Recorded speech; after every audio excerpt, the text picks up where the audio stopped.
하나님의 말씀 봉독하겠습니다. 히브리서 11장 32절에서 40절까지의 말씀입니다. 신약성경 366면에 있습니다. 히브리서 11장 32절에서 40절까지의 말씀입니다. 내가 무슨 말을 더하리요? 기드온, 바락, 삼손, 입다, 다윗 및 사무엘과 선지자들의 일을 말하려면 내게 시간이 부족하리로다.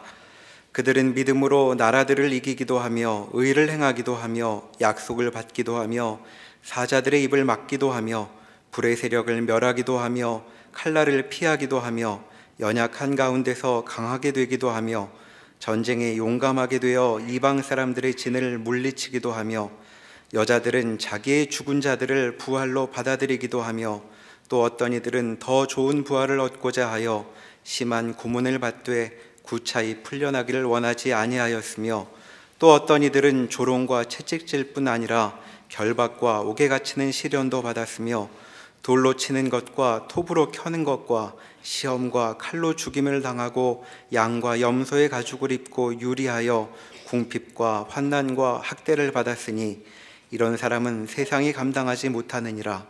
그들이 광야와 산과 동굴과 토굴에 유리하였느니라. 이 사람들은 다 믿음으로 말미암아 증거를 받았으나 약속된 것을 받지 못하였으니 이는 하나님이 우리를 위하여 더 좋은 것을 예비하셨은즉 우리가 아니면 그들로 온전함을 이루지 못하게 하려 하심이라. 아멘. 오늘 본문의 32절 보시면 내가 무슨 말을 더하리요? 기드온, 바락, 삼손, 입다, 다윗 및 사무엘과 선지자들의 일을 말하려면 내게 시간이 부족하리로다. 이렇게 시작되는 11장의 말미입니다. 최소한 여기 이름이 등장하면 믿음의 사람이요 믿음의 위인일 것이다. 이런 기대를 우리가 늘 합니다. 그러나 이 사람들은 대단한 사람들이 아닙니다. 사사기에 나오는 이 기드온이나 바락이나 입다는 다 부족한 사람이죠. 또 다윗과 사무엘은 대단하지 않겠냐 이렇게 생각하시겠지만 다윗은 은혜의 주인공이 되죠. 씻을 수 없는 죄를 씻김을 받는 걸로 수치스러운 그 역할에 등장하고 사무엘은 낳을 수 없었던 애입니다. 한나가 기도하여 낳게 되는.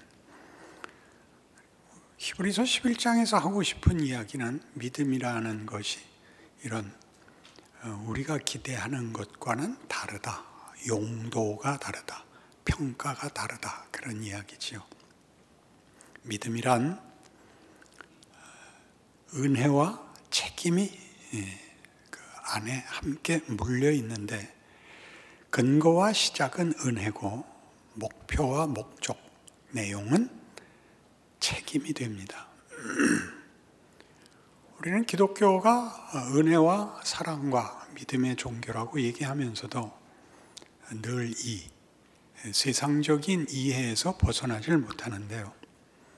예수를 믿으면 구원을 얻는다라는 이 짤막한 기독교의 복음이 어느 단어가 가장 중요하냐 이렇게 물으면 예수라고 다 대답할 줄은 압니다. 예수를 믿으면 구원을 얻는다. 예수, 믿음, 구원.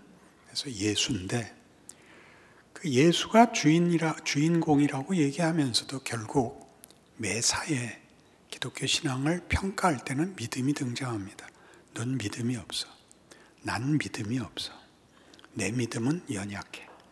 이 조건으로, 자격으로 작용을 하죠.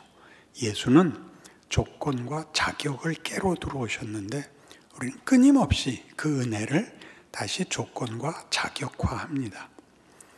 그래서 히브리서에서 하고 싶은 믿음에 관한 이야기는 믿음이 도대체 뭔가, 어떻게 적용되는가, 어떻게 우리의 것이 되는가 하는 것을 위해서 11장이 있게 됩니다.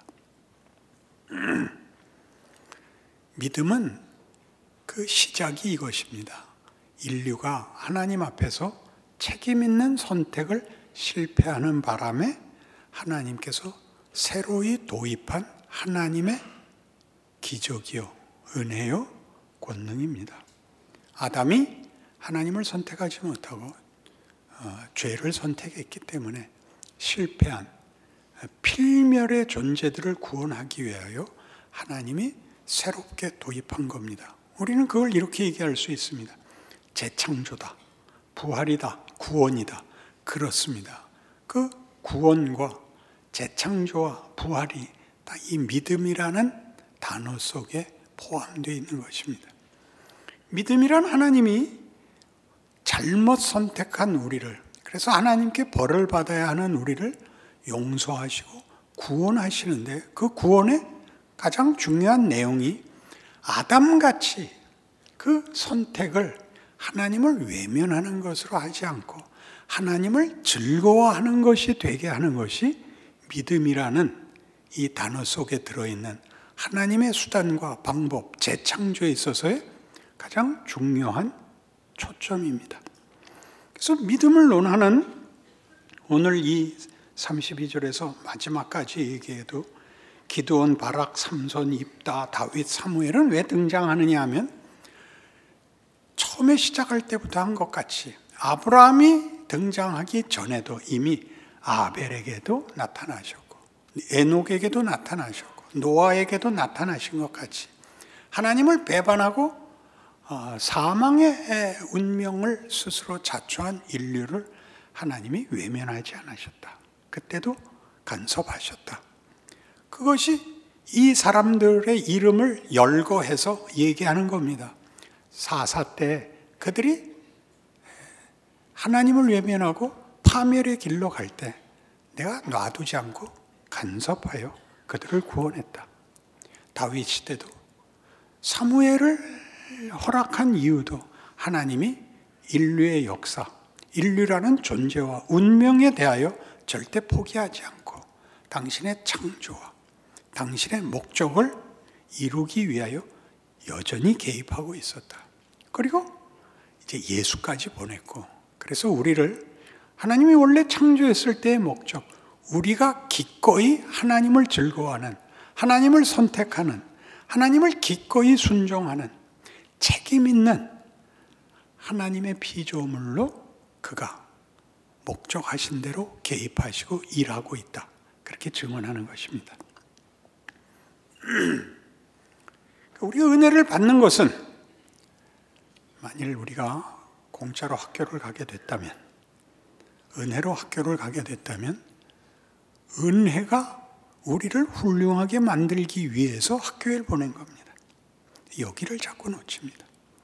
잘잘못에 대하여 상벌로 보상이 되는 것으로 우리 인생을 생각하기 때문에 예수를 믿으면 잘해야 되고 못하면 벌 받고는 여전히 우리를 쫓아다녀서 기회를 줬고 시간을 줬고 책임 있는 사람으로 잘하라고 부르고 있다는 생각을 놓치고 잘잘못에 묶이는 바람에 회개로 돌아간다 그랬죠.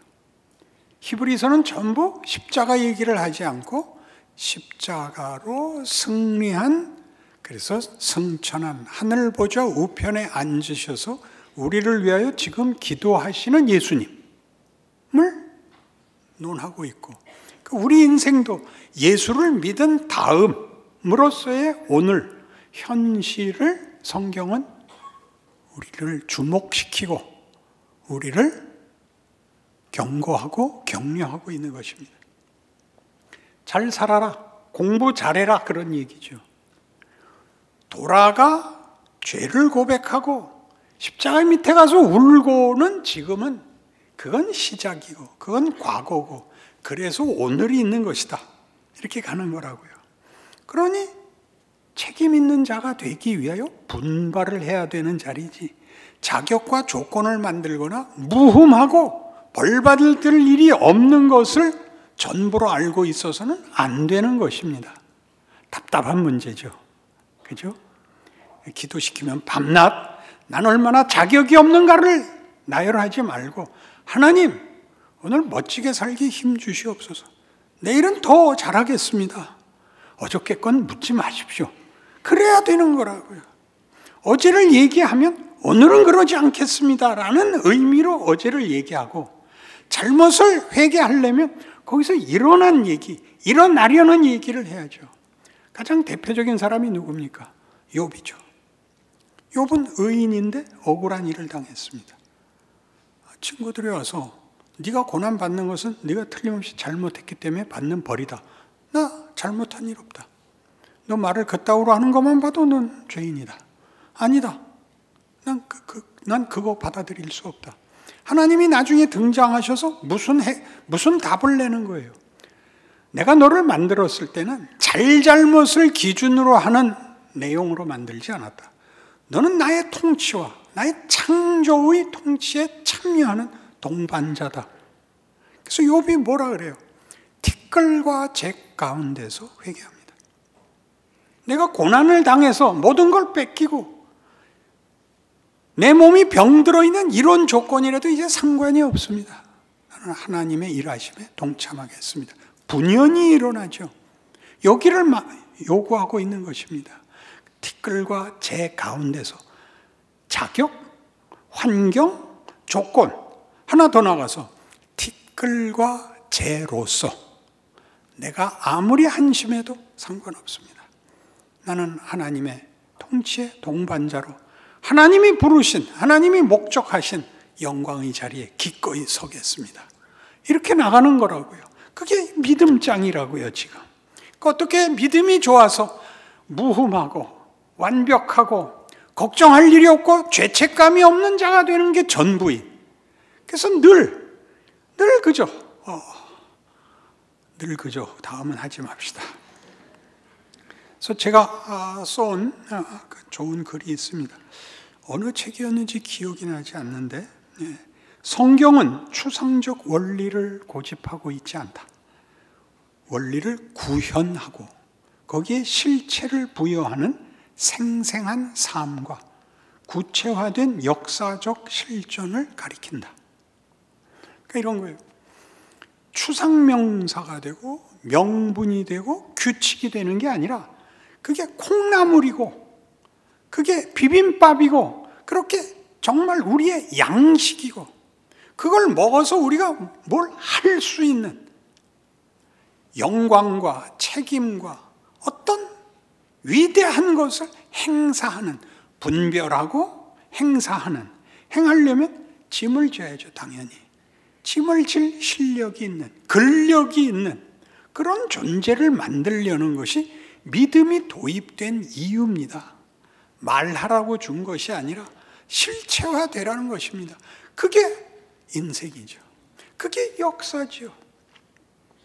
역사 내내 하나님이 뭘 하고 계십니까? 너희가 보이는 것이 전부 아니다.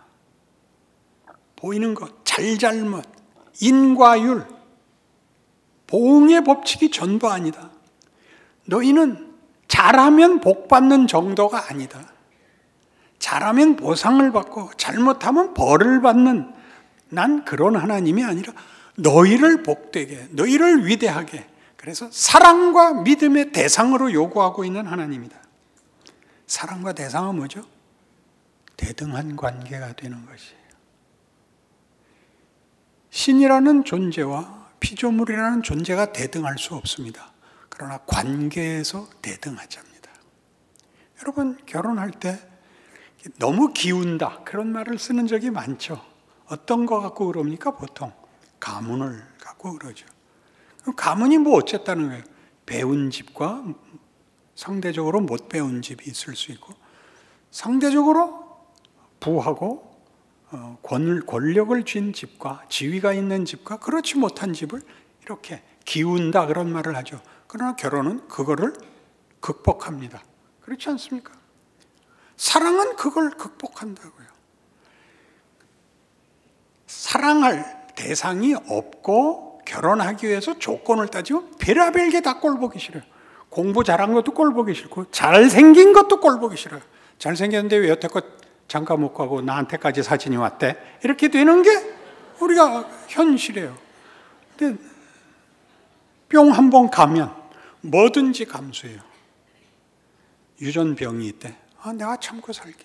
애를 못 낳는데 괜찮아, 입양하지 마. 음식이 맛없대, 사 먹으면 될 거 아니야. 뭐든지 괜찮다고요. 그렇죠? 안 해봤다 이거죠. 하나님이 우리에게 그러시는 겁니다. 우리에게 이 관계를 요구하십니다. 네가 잘못된 것, 잘못하고 있는 건 그건 내가 감수하면, 너는 그 대신 나를 사랑하라. 나를 기뻐해라. 난 너한테 능력을 요구하지 않는다. 난 네가 필요한 다른 수단이 되는 것을 원하지 않는다.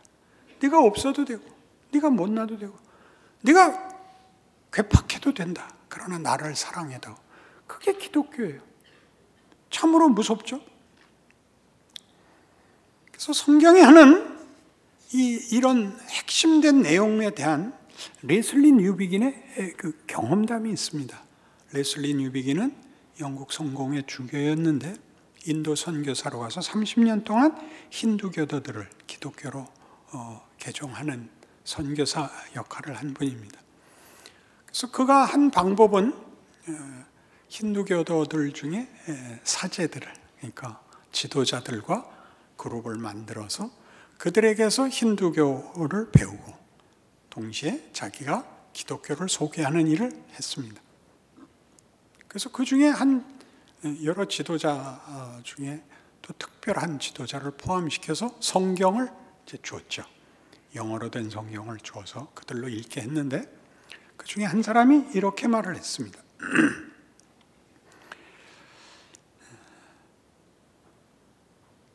그 힌두교의 사제가 성경을 읽은 독후감을 레슬리 뉴비긴에게 한 겁니다.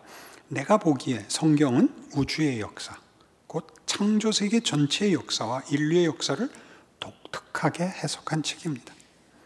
그래서 역사 속에서 막중한 배역을 맡은 인간에 대한 해석도 독특하지요. 아주 특이합니다. 세상의 종교 문헌을 다 통틀어도 성경에 견줄 만한 것은 없습니다. 그러니까 다른 종교, 다른 신들은 다 힘을 갖고 있을 뿐이고 보상을 할 뿐입니다. 그러나 기독교는 하나님이 우리랑 함께 다스리자는 겁니다.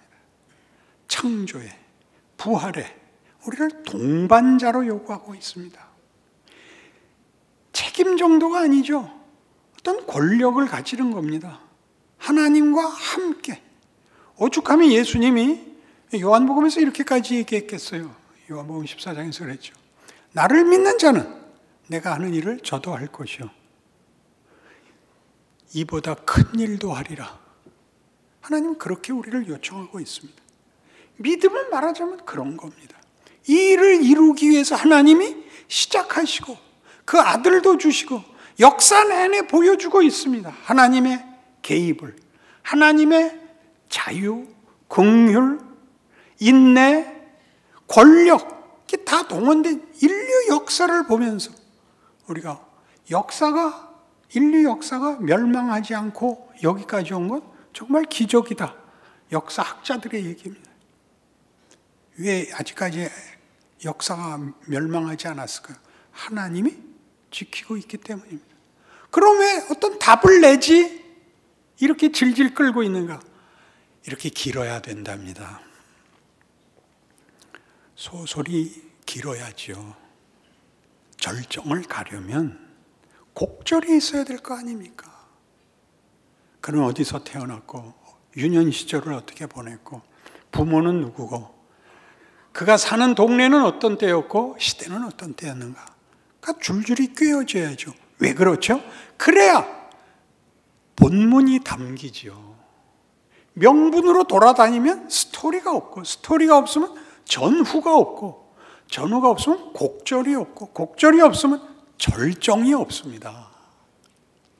절정이라는 걸 하나님이 우리에게 우리가 납득하도록 우리 것이 되도록 역사를, 경우를, 육체를, 영혼을, 고민을, 갈등을, 도전을, 원망을 허락하십니다.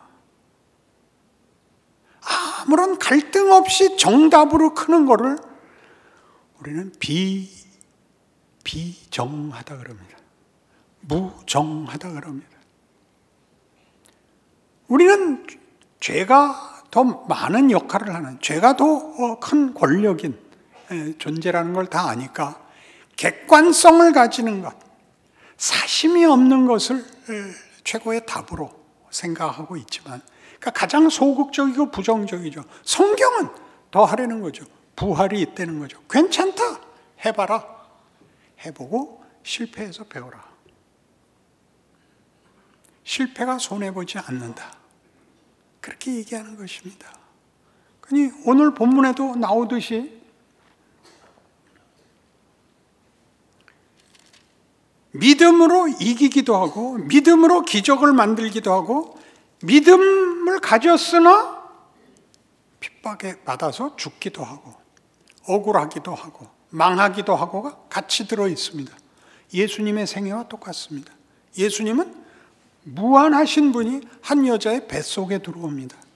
이루 말할 수 없는 일이고, 그는 가난한 자들과 죄인들의 친구로 삽니다. 그는 그 시대에, 그 사회 속에서 아무런 지위가 없습니다. 그는 너무나 많은 기적을 이루셨지만 그것이 십자가를 지는 것을 막지 못합니다. 그가 해야 됐던 일은 십자가였고, 가장 치욕이고 가장 큰 고통이고, 그리고 죽어버리는, 세상 기준에서 보자면 아무것도 아닌 것이 됩니다. 그러나 거기에다 부활을 담습니다. 무덤에다가 영광을 담습니다. 성경이 하고 싶은 얘기가 뭔지 아시겠습니까? 여러분, 어디에나 담을 수 있습니다. 여러분이 오늘을 살아내는 데 있어서 하나님이 기적을 만들 수 있다, 영광을 무덤에다, 죽음에다 담을 수 있다는 걸 아신다면, 어제에 묶여가지고 어제는 못나게 굴었는데 오늘 어떻게 잘난 척을 해, 그렇게 붙잡히지 마시고 어제와 다른 사람을 하십시오. 너 어저께 와서는 지랄을 떨더니 오늘은 웬일이야? 그럴듯한 낯짝을 하고 와서 이런 걸 기적이라 그러지. 우리만이 할 수 있는 거잖아요. 왜 그걸 이상한 데서 연속성을 바래요? 어제 그랬는데 오늘 뭘 유별을 떨겠어? 유별을 떠셔야죠. 왜요? 우리만 할 수 있는 특권이죠. 세상은 못합니다. 다음 보기 중에서 먹을 수 있는 것을 고르시오. 석탄, 자갈, 진흙. 여기서 뭐 먹을 수 있는 게 뭐가 있어요? 우리만이 있어요. 우리만이. 다음 보기에서 먹을 수 있는 것을 고르시오. 밥, 스테이크. 먹을 수 있는 것을 고르시오. 이렇게 문제가 안 나옵니다. 다음 보기에 있는 것을 먹으시오. 이렇게 나오는 겁니다. 근데 왜 못해요? 해보세요. 계속 못해도 되니까 한 번씩 하세요. 그럼 여러분 것이 돼요. 여러분의 역량이 되고, 여러분의 실력이 되고, 여러분의 명예가 돼요. 그걸 요구하는 거예요. 그래서 어디로 가라 그러냐면, 우리 40절에 보면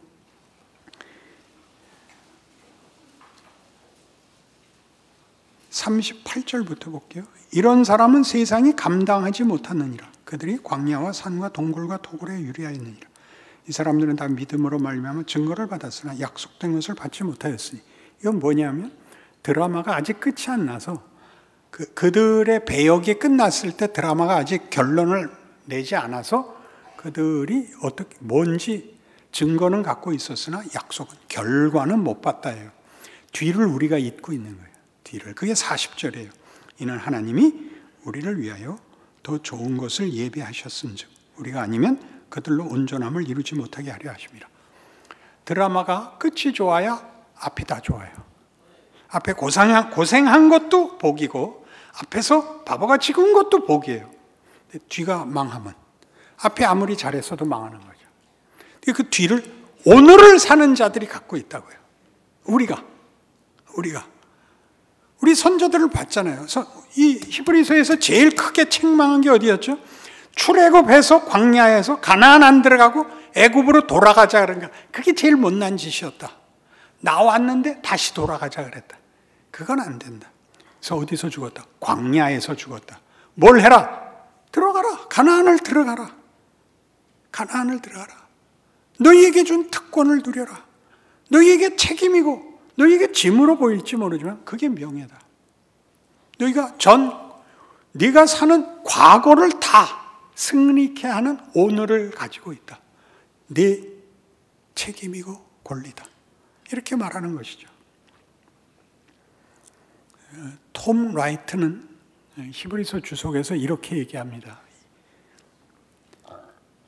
이런저런 감정을 짜내려고 하지 말고 스스로 마음속에 진리를 떠올려 순종하고 인내해라.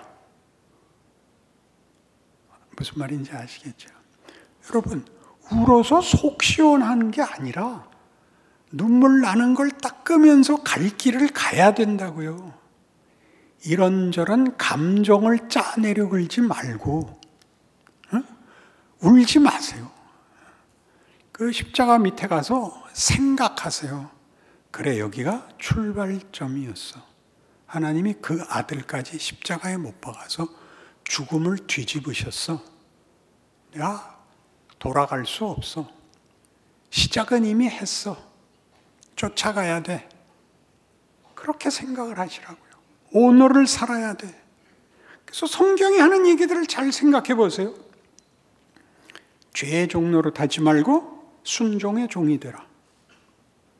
육체의 일을 하지 말고 성령의 열매를 맺어라. 악에게 지지 말고 선으로 악을 이겨라. 지혜와 분별을 동원하여 성령 충만해져라. 이건 짐으로, 규칙으로 요구되지 않고 너 훌륭해져라. 아무것도 걱정하지 않고 너 훌륭해져라. 너 이걸 알아야 된다. 이거는 인간된 특권이란다.